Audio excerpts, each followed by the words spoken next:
You guys seemed to really like the last video I made on the subject of Dragon Ball characters having lightsabers, and I really liked making it. So, here's part 2. If you haven't watched that video yet, you can go do it now, but it's not necessary for this video. As always, spoilers for Dragon Ball, Dragon Ball Z, Dragon Ball GT, Dragon Ball Daima, Dragon Ball Super, and Star Wars. To quickly recap, Star Wars and Dragon Ball have a lot of shared DNA, since Toriyama was a fan of Star Wars and George Lucas took a lot of inspiration from classic Japanese films.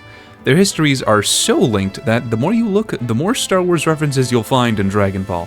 For these videos, we're imagining if the concepts from Star Wars like lightsabers and the Force were placed into the mostly unchanged story from Dragon Ball.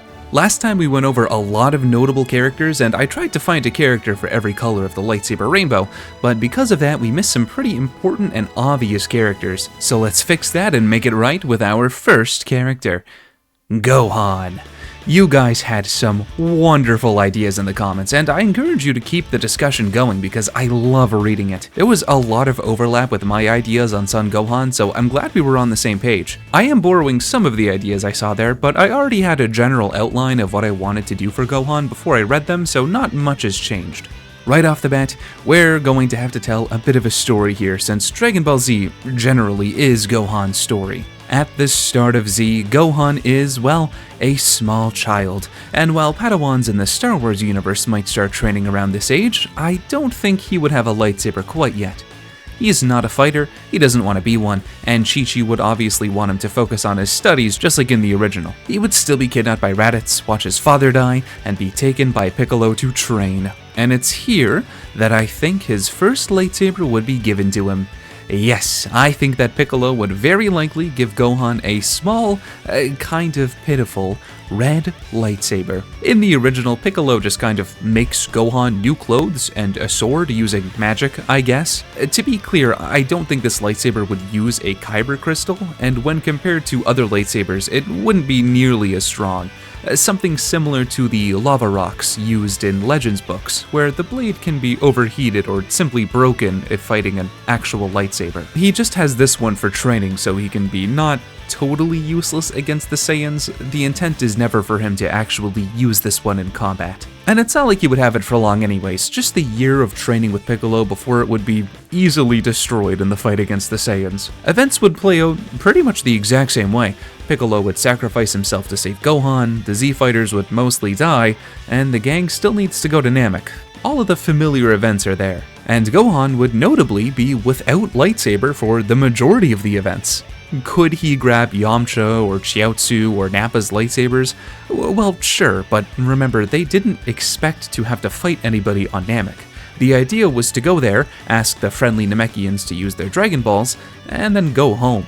So I don't think there would be much of a reason for him to bring one when Krillin and Bulma are already armed and there with him. But you know the rest. Frieza is there, the gang is harassed by his goons and Vegeta, yada yada, and eventually they make their way to Guru for some help, guidance, and sweet, sweet power-ups. In the original, Gohan gets his potential unlocked, and I certainly think the same thing would happen here, but I also think Guru would have another gift for him, a green Namekian Kyber Crystal. As a refresher, green lightsabers represent Jedi who have a unique or very strong mastery of the Force, and Gohan is someone who struggles with and learns to master his ki for the whole story. He has bursts of rage that skyrocket his power, he has incredible natural potential as a half Saiyan, and at all times, he's a fast learner with masterful ki control. I think that green is the perfect color for Gohan, and I don't think it would be a stretch to say that Gohan could pretty easily make a lightsaber using the limited resources around, especially with all of the technology that the Frieza Force has. But this is the lightsaber I think he would keep for quite a while. Back on Earth throughout his training for the androids, the chase for Dr. Gero in the Time Chamber, and even his climactic battle against Cell, he would be using this one. Also, I think he would stick with Form 6, since remember, he's still young and he needs to learn the basics of lightsaber combat before specializing in a more unique form. During the years of peace and his time as Great Saiyaman in high school, he would probably upgrade and modify his lightsaber as he gets older, making subtle but consistent improvements to create something he's truly comfortable with, also extending the length as he grows.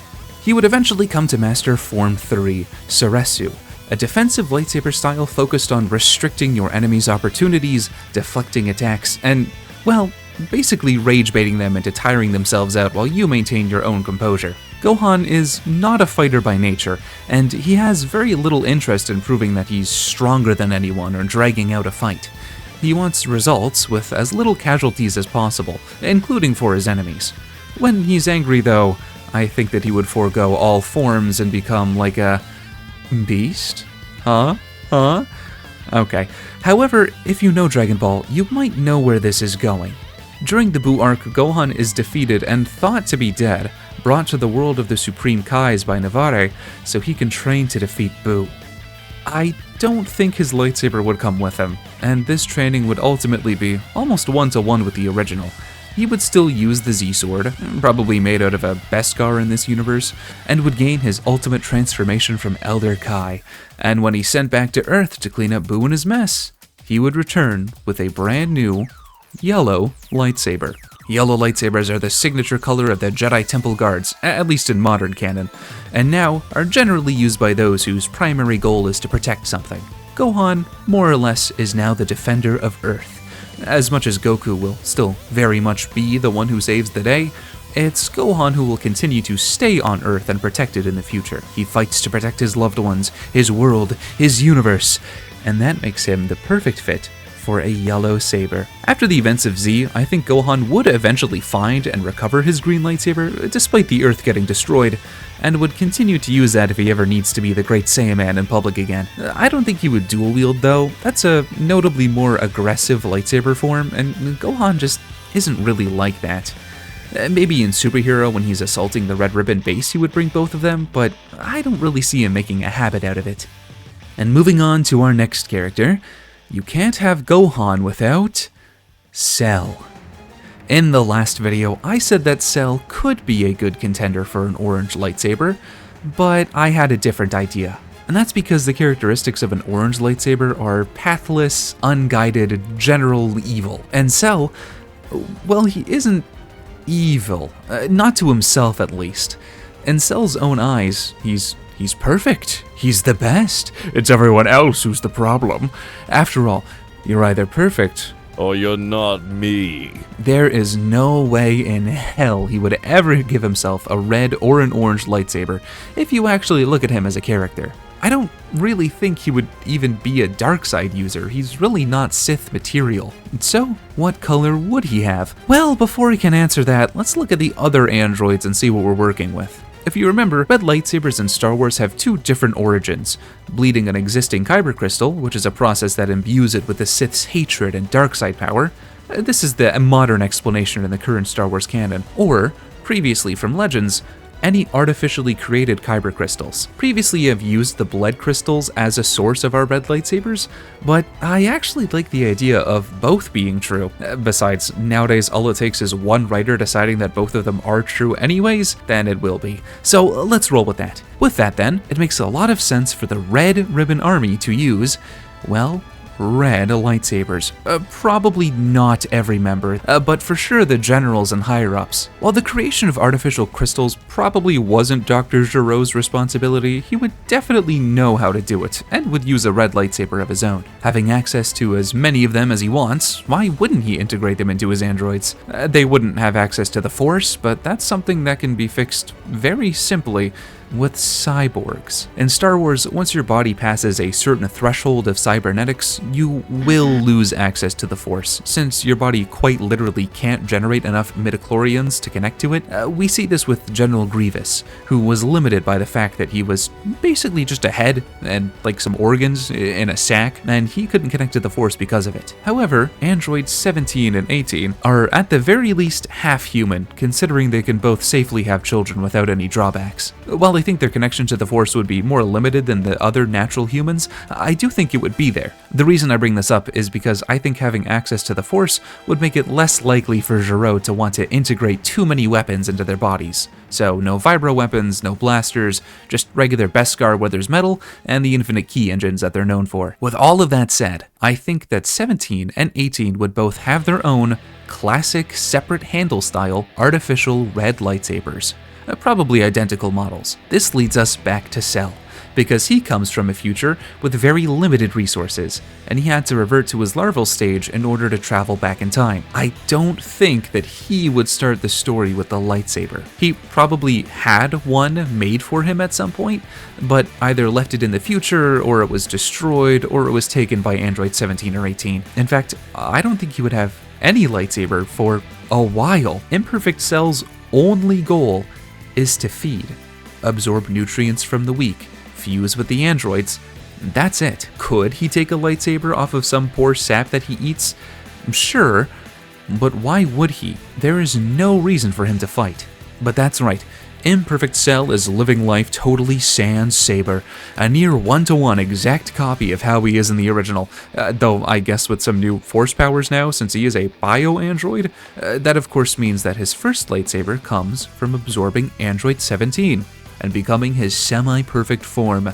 Cell's first lightsaber, despite what I said, will be red, though this is mostly because he needs a lightsaber now.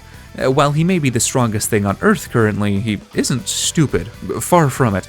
He doesn't have time to just go out and make a new one, so 17s will have to do, at least for the time being. Then, several hours of tri-beams and one successfully manipulated Super Vegeta later, we get the man we've all been waiting for, Perfect Cell. Check out my perfect form. It's perfect. And too good for a weak, fake red lightsaber. And luckily for him, he has a whole lot of time before the Cell games to prepare everything that he needs, including a new perfect lightsaber. And of course, it would be the perfect color, turquoise? Hold on, am I reading this wrong? No? Oh, okay. So, remember in Dragon Ball video games when Cell would use the Kamehameha or the Spirit Bomb, and it would be kind of green? Well, that's the same idea here. Cell's lightsaber is blue, but if we look into Star Wars Legends, we can see one example of a turquoise blade, Tenel Kajo, a new Jedi from Luke's order from the books. Now, her lightsaber isn't even made with a kyber crystal, it's made from a Galenorian rainbow gem. But this is nothing new, since Ahsoka has a more yellowish-green lightsaber in the Clone Wars show, and there are lighter blue lightsabers as well, so I don't think it's too much of a stretch to imagine that Cell might have a blue lightsaber that's on the greener side of things. And really, the main reason I chose blue over red is because Cell is driven by the need to prove that he's perfect. By constantly getting stronger and fighting everyone else around him to prove that he's better, he isn't as filled with hate or darkness as you would think, especially not compared to some of the other villains, despite being a self-centered, genocidal narcissist. Personally, I think that Cell would probably be able to use every lightsaber form, since they were likely programmed into him. I think he could easily switch to whatever was best suited to taking down the opponent in front of him. He kind of does this already by using the moves of all of his composite DNA daddies whenever he thinks that they would help. And just to clean up here, I think that both 17 and 18 would end up getting their own lightsabers later down the line, and I think both of them are pretty good contenders for a yellow lightsaber as well. 17 is obvious, since he's a ranger at his own nature sanctuary and spends his time protecting the animals there. And similarly, 18 is somewhat of a protector of both Earth and especially her family. Plus, yellow lightsaber is the color of gold, and 18 certainly likes her money. Both of them would also be programmed with every lightsaber form, and would switch to whatever is best for defeating their opponents at the time. I said in the last video that I only really thought Boo could be a good contender for a pink lightsaber, but that's because I totally forgot about Ribrianne. Everything about Ribrianne is pink. Her outfit, her powers, her ki. In fact, her transformation literally applies pink ki to seemingly anyone who does it. So absolutely, without a doubt, it would do the same for her lightsaber. Let's take a break from the story and continue with some easier ones. I'll do a bit of a rapid-fire round of characters. First up, Bardock. He would definitely use an orange saber that he acquired somewhere along his world conquering. Since he wouldn't have been given one because he's a low-class Saiyan, it wouldn't be his own kyber crystal, but as if by fate, it would work out that he would have the perfect lightsaber color. He's a Saiyan, yes, but he doesn't really subscribe to the same idea of classes, and he slowly sees the error of his actions, rebelling against Frieza at the end of his life and having that whole thing with gas and super. He would use Form 7 like most Saiyans, specifically the more aggressive Juyo to try to crush his opponents, but I also think he would start to learn and adapt more of a pod techniques, especially against gas, to get the upper hand on opponents that are stronger than him. Next up, the Ginyu Force. They would very specifically have color-coordinated lightsabers, and they made sure of it. Ginyu has purple, Jace has red, though probably an artificial crystal, Raccoon has orange, Birder has blue, and Galdo has green. Frieza does not like this, but he's not going to say anything about it. I'm curious what you think their forms would be, since nothing specific comes to mind and giving them all Form 6 seems kinda boring. Let me know what you think they would use. Moving on, it's Toppo. He is both a Pride Trooper and a god of destruction in training. He is a paragon of justice and a genuine superhero. At the same time, he understands the concept of doing things for the greater good, and has taken it upon himself to be the next god of destruction after Belmont. Without a doubt, he would have a beefy purple lightsaber. My gut tells me it would be like an Inquisitor's blade, since when I think of Toppo, I think of him spinning his arms and using lots of rapid-fire ki attacks, so because of that, he would use Jar-Kai alongside of the defensive Form 6. Let's bring it back to some more in-depth analysis for our final 3 characters, starting off with Future Trunks. Now that we've covered Gohan in detail, we can talk about the Future Boy. After the deaths of the Z-Fighters at the androids' hands, it was made sure that each of their lightsabers were destroyed completely. In fact, every lightsaber but their own was a target for Future 17 and 18, who wanted to toy with the population of Earth. If you were weak, then the blade that you carried didn't deserve to exist anymore. Earth's only hope? Gohan, protecting the Earth and its people with his emerald lightsaber in hand, made on Namek with a kyber crystal gifted to him by the Elder Guru. He fights off the androids, protects everyone that he can, until eventually, he can't.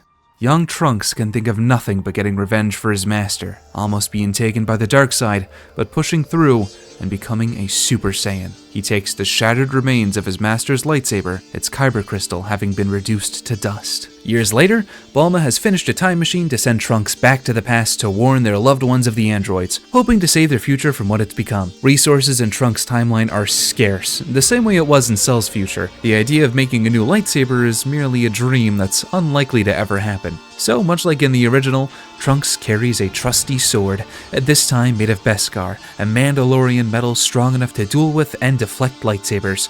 It's also the very thing the androids are made of. The events of Trunks' story play out very similarly from here on out. He goes to the past, takes out Mecha Frieza before he can kill anyone, meets and informs Goku of everything that will happen, and gives him the medicine to cure his heart virus that will take his life in a few years. He goes back to his own timeline, sadly unchanged, and eventually goes back to the past 3 years later. But when he gets there, his mere presence in that timeline has changed things. The wrong androids are attacking, and things are going from bad to worse quickly. Dr. Gero awakens androids 17 and 18 in the present, and it's decided that himself and his father Vegeta will have to train in the hyperbolic time chamber for 1 year in order to get strong enough to fight both the androids and the mysterious new threat of Cell. And a year later when they emerge, Trunks is not only stronger, but is now holding his master's repaired lightsaber, brandished with a striking new blue blade. Trunks has spent the majority of his life fighting to keep it and training to save his future. His mastery of ki is competent, yes, but his understanding of the dark side is non-existent, and he cares first and foremost about ending the androids' threat and lives.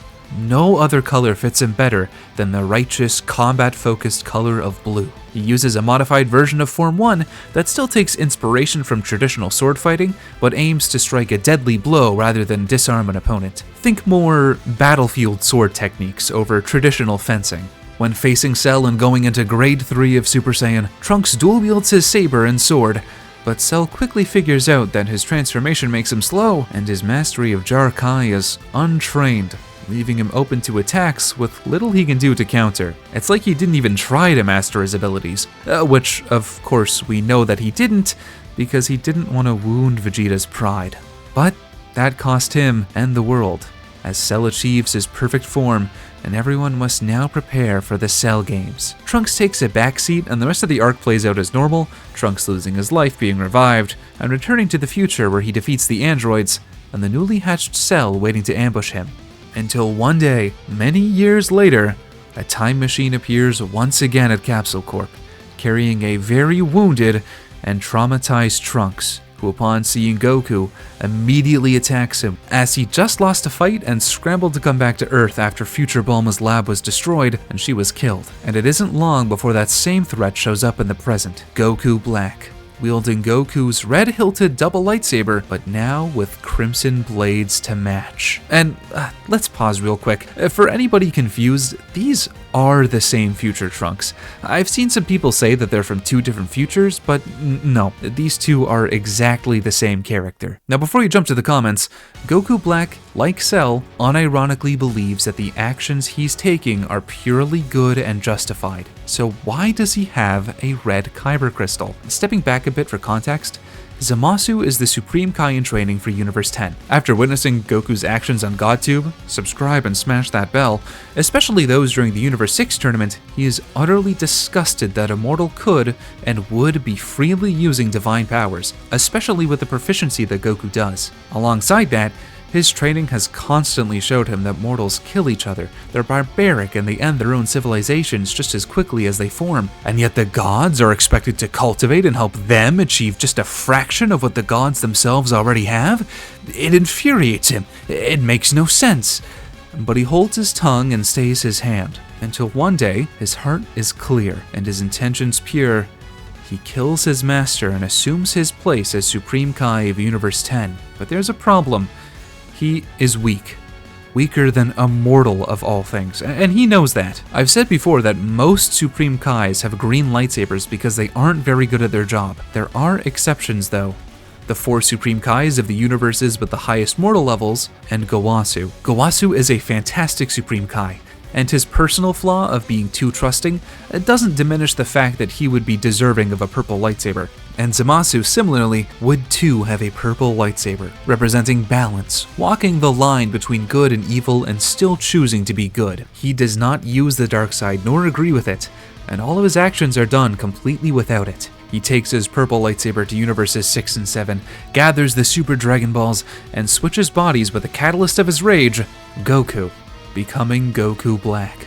He then teleports himself to Goku, now in Zamasu's body, and uses his Form 1 to strike down himself and his family. But Goku's body isn't used to this form, or this lightsaber. So, he takes Goku's lightsaber, choosing to use that from now on, since his body both reacts better to it and knows how to use it better. But this color, these blue blades, justice? As if. A mortal doesn't deserve a color so closely associated with good and righteousness. Mortals are barbaric, evil. Something like orange would fit them better, or better yet, as they embody the very worst of creation, a very symbol to the evil that is the universe. The only color that would truly befit a mortal's blade is red. So that's what he does. He pours his hatred towards the mortals into Goku's Kyber crystal, not because he, the divine Zamasu, deserves a red blade, but because this mortal's blade, this mortal's body, any mortal, should only ever have a red lightsaber in the first place, since they represent the greatest evil of all, mortality. So yes, Goku Black does have a purple lightsaber, because Zamasu has a purple lightsaber. But he chooses to use a red one instead out of his hatred for mortals, and because his body prefers Goku's lightsaber and style. All is going well until we get something that nobody definitely expected, a fusion of two beings who share the same soul, fused Zamasu, a truly divine, and dare I say it, perfect being. But that's enough yapping about him. He does it enough for himself. He would now use both of his own purple lightsabers. However, it's when he's giving his big speech about his hatred of mortals that during it, he would pour his hatred into his crystals, successfully bleeding them into red blades. And then, right afterwards, as he's going on about his pure and divine intentions, he would purify his own red crystals, pouring his good intentions and a desire for a perfect utopia into them, ending up with two identical, perfectly white lightsabers by the end of his speech. He would of course use Form 1 and Jarkai to completely overwhelm Trunks and the others. I'm going to very purposefully skip over Vegito right now because I might want to make a dedicated video to fusions in the future, so we instead move on to the corruption of Zamasu. Since only one half of the fusion is immortal, every time Fuse Zamasu takes fatal damage, the Goku black half of his body doesn't come back right, and quickly starts to corrupt into a purple mess, driving Zamasu more crazy and making him unpredictable. It's here that I think the lightsaber being held by the corrupted half would slowly turn back into a red blade, being once again bled by the hatred Zamasu has, the hatred that holds him back and makes him weak until the crystal can't handle it anymore and shatters, signaling the end of the fight and giving Trunks the chance to use his spirit sword to slice Zamasu in half. Now, I won't specify if the manga or anime events happen here because they are different, but either way, Goku summons Zeno and future Trunks' timeline gets erased because of infinite Zamasu. As a pity gift, Whis offers to send Trunks into another future timeline where he already exists to live out the rest of his life, which I hate, but that is what happens. And I would like to think that Trunks wouldn't need to make a new lightsaber and would truly get to live out the rest of his days in peace. However, if he did make a new lightsaber, I'm torn between it being a yellow lightsaber, to represent him being the guardian of the future if this is the Trunks that gets to join the Time Patrol, or just a replacement blue lightsaber. I'll leave it up to you because I'm fine with either. But there you have it, some more Dragon Ball characters with lightsabers. I really love making these videos so much. I genuinely think that they become my favorite to write and edit, so expect more in the future. But what do you think? Do you have any ideas for what different lightsaber colors characters would have? Or do you have a different opinion than me for these characters? Let me know in the comments and be sure to subscribe if you want to see more. Like the video if you enjoyed it and all that stuff. But in the meantime, thank you all for watching, stay safe, have fun, and I will see you in the next one. Bye-bye.